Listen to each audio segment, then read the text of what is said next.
Going through this process in the judicial system, you just have to be thankful for small kind of victories. Tonight, the family of a Six Nations man speaks after his killer is sentenced. They want to see these successes translate back to their families and to their communities. Plus, Indigenous youth not feeling the full effect of reconciliation, according to one study.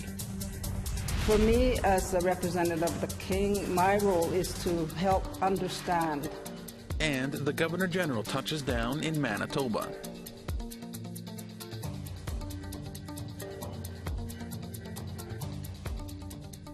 Good evening, Tansi Aneen. Welcome to APTN National News. I'm Daryl Stranger. A former Catholic priest and convicted pedophile is facing new charges of sexually assaulting children in Nunavut. 76-year-old Eric DeJager was arrested today by police in Kingston, Ontario, where he was living. The former priest from Belgium is now charged with 8 counts of historical sexual assault. The new charges come as he was out on statutory release after a 2015 conviction on 24 counts of sex crimes against Inuit youth. Those convictions are related to his time as a parish priest in Iqaluit between 1978 and 1982. The RCMP release says DeJager is being brought back to Iqaluit to appear before the Nunavut Court of Justice. Family and friends of a Six Nations man, Jonathan Styers, have been hoping to see justice for 7 years. This week, the man who shot Styers was sentenced to 8 years in prison. APTN's Annette Francis sat down with Mr. Styers' partner to share their story and how she's been coping through it all. Family and friends of Jonathan Styers emerged from the Hamilton court with a small feeling of relief. It's something Styers' partner, Lindsay Hill, has been hoping to hear for years. Like going through this process in the judicial system, you just have to be thankful for small kind of victories. So I'm thankful that it wasn't 4 years. The decision comes 7 years after Styers was shot and killed outside Cahill's home in February 2016. Cahill shot him twice with a shotgun as he was breaking into Cahill's pickup truck. The sentence brings little comfort. I was honestly surprised with 8. I was expecting 4. I don't know. It's hard to have any expectations though, really. Yeah, I know, except disappointment. The tragic death left Hill to raise their 2 babies on her own. And then this one was actually like days before he was killed. Like, I think it might have been like 2 nights. Hill and Styers grew up together. They went to school in Six Nations. But it wasn't until they were in their 20s that their relationship began. She says he was funny, laid back, and a loyal partner and father who looked forward to raising their babies together. He wanted that like type of relationship. I think he kind of like the whole like unconditional love of it type of thing. I think that was something that he really wanted in his life, and I feel like it's been a rough 7 years for Hill, who's had to straddle court dates and raise their girls. There's been no time to really grieve and heal. She says John would be proud of his girls. I mean, I hope that he would say that I'm doing a good job with the girls. And there are certain things like I just try to do. Like I remember him always talking about like his birthday, like, and how he wanted to have a really good birthday for like the girls and stuff. So I still like those type of the things are the things that I guess I can do to kind of try and, you know, have his influence there. According to Hill, support from the community and friends like Tom Thomas have helped her to get through some of the tough times. Standing beside Linz throughout this whole time, our relationship has gotten closer and brought us together. And, you know, we sit here and cry together, or sit here and argue and get mad and, you know, try to heal and deal with all the pain that's come along with these court proceedings. And not just dealing with that, but the actual loss. It almost gets lost in it because you're so focused on trying to just get in that frame of mind of sitting there in court. Hill says she's looking forward to finding peace eventually, but she says that won't happen until she knows the outcome of Cahill's appeal. Annette Francis, APTN National News, Six Nations. Manitoba RCMP are on the hunt for a man wanted in connection to a homicide yesterday on Sandy Bay Ojibwe First Nation, about 130 kilometers northwest of Winnipeg. RCMP say 26-year-old Sean Spence is considered armed and dangerous. If seen, RCMP say do not approach Spence and call police immediately. Spence resides on Sandy Bay Ojibwe First Nation and is known to frequent Ebb and Flow First Nation. A rally in Halifax is calling for Mi'kmaq-led inquiry to look into the cases of two people who died in the correction systems within a few months of one another. Angel Moore reports. Sarah Rose Denny and Peter Paul, both of the Eskasoni First Nation, died while in custody of the Nova Scotia Correctional Centres. Sarah's mother, Kathy Denny, is demanding accountability. And I hope somebody hears and it comes to the table and they talk about what needs to be done. Karen Pictou is the executive director of the Nova Scotia Native Women's Association. She says the federal government needs to act. Canada do better, because right now our current Prime Minister is continuing the genocide if he does not act. Thank you. Sarah Rose Denny, 36 years old, and a mother of two, was in custody at the Central Nova Scotia Correctional Facility. She died from complications from pneumonia on March 26 this year. Denny's mother hopes awareness brings change. I'm so glad everybody showed up and gave us support, and I hope the rest of the province does come together and give us support and give us an inquiry as to why this is happening in these facilities in Nova Scotia. Peter Paul, 27 years old, died in hospital on January 28, 2023. He had been found unresponsive at the Cape Breton Correctional Facility after a suicide. Gilbert Paul, Peter's brother, says he was informed by media that an internal investigation determined no criminal findings. I'm upset with Correction Services Canada and their team, who continues to be very vague about what happened with Peter and why it happened and how it happened. Martha Martin, a tireless advocate, traveled from New Brunswick to offer support. The experience of losing a child in custody or, at the hands of law enforcement is real, and it's a tough road to go down. Martin's daughter, Chantel Moore, was 26 years old, mother of one, was fatally shot by an Edmundston police officer during a wellness check in June 2020. 6 months later, Martha's son, Mike Martin, was 23 years old. He died by suicide while in custody in Surrey, British Columbia.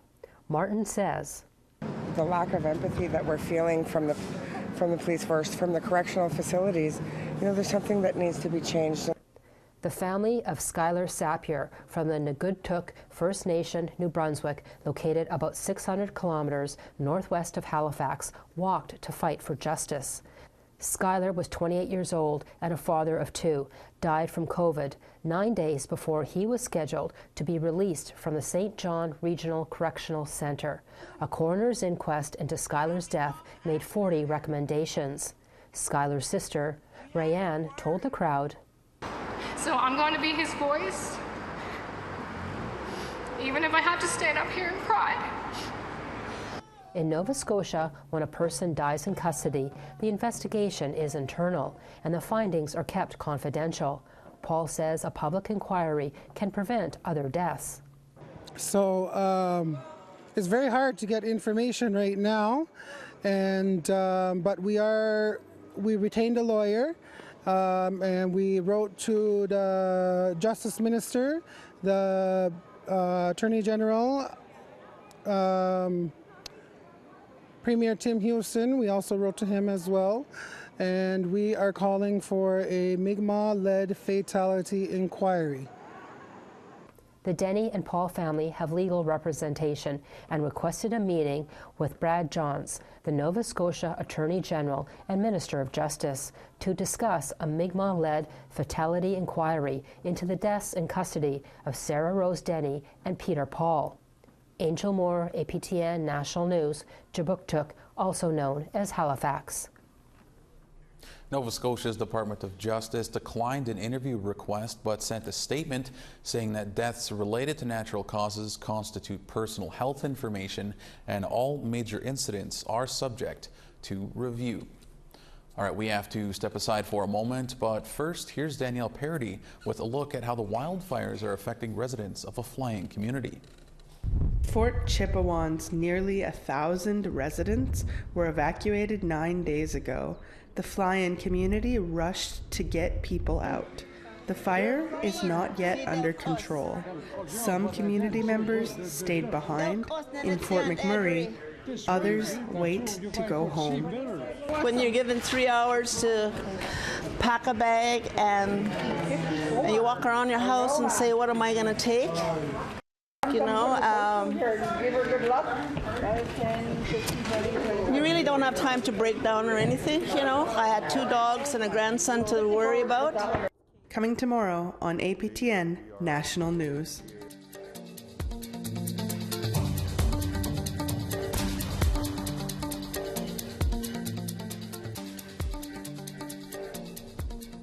Welcome back to APTN National News.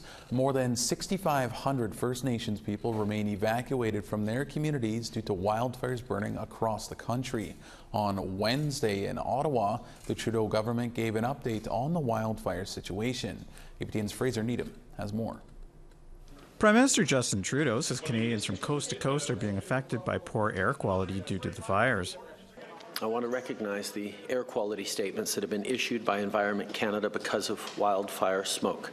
People across the country are being affected.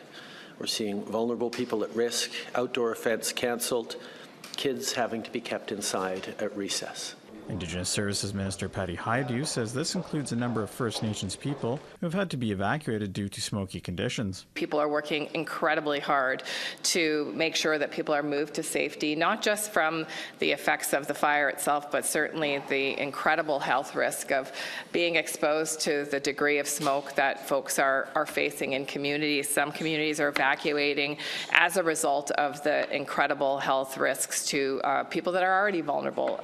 The Algonquins of Barrier Lake is one of 13 First Nations in the country that has had to be evacuated because of the fires. Chief Casey Ratt says about 100 people from the community in Western Quebec have left because of poor air quality. The air quality in our community is very bad at the moment. And our we have evacuated members on a Sunday and Monday to nearby towns, Maniwaki, Gatineau, and Maniwaki and Gatineau. So we're waiting on, some type of break in the air quality so we can start moving our community back home. Defense Minister Anita Anand also gave an update on the military efforts to aid those affected by the wildfires. She says about 130 soldiers are on the ground in Alberta helping the community of Fort Chippewan. On May 30th, they helped to evacuate more than 100 residents from Fort Chippewan, which is only accessible by plane or boat during the summer. And on June 1st, 5 civilian fire trucks were transported to Fort Chippewan by CC-130J Hercules aircraft to assist with wildfire response efforts. As of Wednesday, Indigenous Services says 17 First Nations communities in Canada are being affected by the fires. Fraser Needham, APTN National News, Ottawa. The city of Iqaluit is making plans to keep its water supply flowing and safe. APTN's Trevor Wright has more.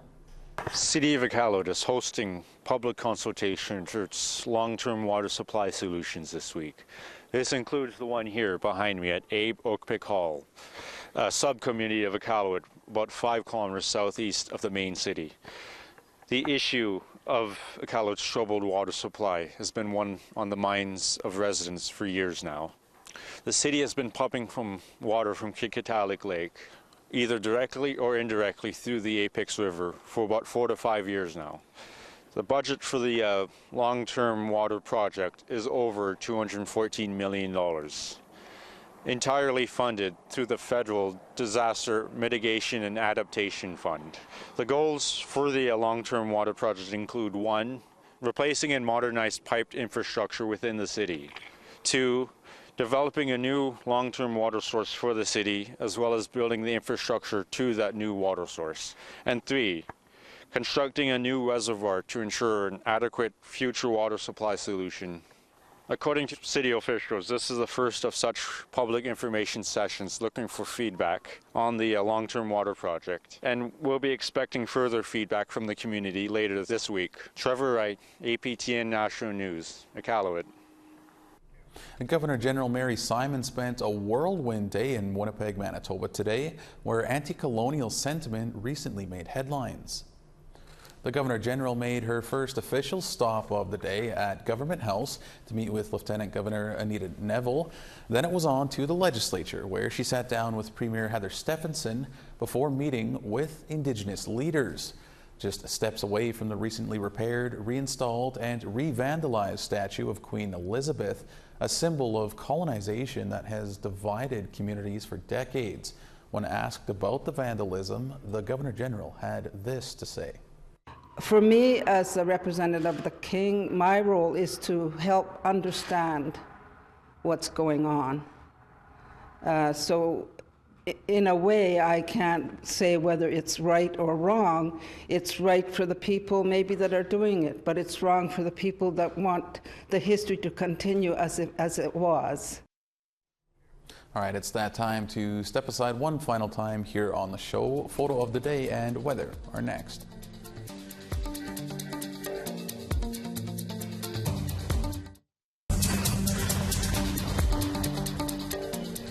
Welcome back. It's time now for our photo of the day. From the Gitxsan Nation, Clarence Jones sent us this photo of some clouds forming a halo over the mountains. It's a rather majestic sight to see there. Thanks so much for sharing that one, Clarence. If you have a photo to share, you can send that photo to share@aptn.ca for the chance to be our next photo of the day. All right, now let's take a look at tomorrow's weather forecast. We start on the East Coast, 17 in St. John's and 17 in Halifax. 4 degrees in Cartwright and 8 degrees in Happy Valley Goose Bay. 13 in Quebec City and 18 in Montreal. 20 degrees in Toronto and smoke in the air with 22 in Sarnia. 21 in Wawa and 22 in Thunder Bay. 19 degrees in Churchill and sun and 24 in Thompson. 26 degrees and some showers in Barons River and 25 in showers in Winnipeg. 30 degrees in Yorkton and 30 in Saskatoon. Clear and 23 in Buffalo Narrows and 20 degrees in Uranium City. As we keep making our way west, 23 in Fort Chipewyan and 29 in Peace River. Clear and 29 in Edmonton and some showers in 29 in Calgary. 28 degrees in Campbell River and 29 in Bella Coola. 16 degrees in Sandspit and 27 in Fort Nelson. 20 degrees in Whitehorse and 18 in Rock River. Norman Wells is clear in 24 and 22 in clear in Fort Simpson. 18 degrees in Fort McPherson and 18 in Colville Lake. Cambridge Bay is looking at 4 degrees and 5 degrees in Chesterfield. 2 degrees in Arctic Bay and 8 degrees in Iqaluit.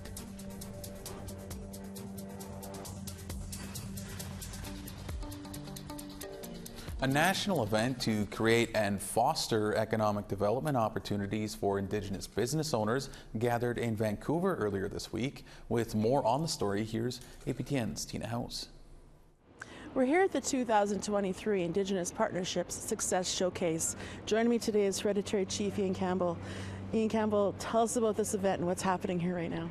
Yeah, thanks, Tina. Well, we're here at the Vancouver Convention Centre in the shared territories of Musqueam, Squamish, and Tsleil-Waututh, really to showcase the many amazing stories across our country of Indigenous partnerships, cross-sectorial, generations of effort to see a lot of our economic reconciliation come to fruition, taking our rightful place in our territories in a variety of areas. So it's really about celebrating those stories. It's absolutely incredible to see so many people that have traveled across the country to be here. Tell us about some of the highlights that we can expect over the next couple of days. Well, I'm really happy on the response. You know, I think it's timely to hit that critical mass of removing ambiguity for Canadians on what reconciliation means. Certainly for Indigenous peoples, we know the impacts to our territories with resource extraction or, you know, encumbrances within our territories. So what do we do about it? You know, we need to come together and, you know, it's a part of the truth and reconciliation to share our truth. But in doing that, you know, forging partnerships and mobilizing our community members around procurement opportunities, entrepreneurialism, especially our young people. Having youth panels is really important to me to see the voice of our young people. We're not assimilated people, we simply adapt to our ever-changing environment.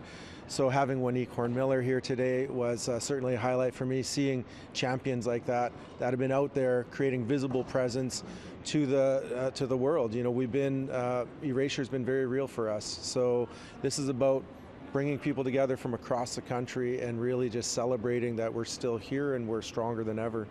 It's amazing to see how many corporations and companies have stepped up, and they're here today to forge new partnerships with Indigenous entrepreneurs and nations. What do you hope comes out of this conference at the end of the day? Well, my hope for the conference is really that critical mass, to be in concert with other entities that are creating awareness around this area. I want to see the next 10, 15 years metrics to see our people mobilized in all facets of business, especially our young people. I know, you know, our grandparents were systemically denied those opportunities. We couldn't own private land as Indigenous peoples, while other Canadians enjoy generational wealth creation. You know, we're now involved in major developments here in Vancouver, so I want to see our people plugged into these projects. Transformation is in every one of our stories, so looking at the ability to adapt, to not assimilate, but to utilize the best tools available to us. Really, that's the showcase of partnerships that I want to share.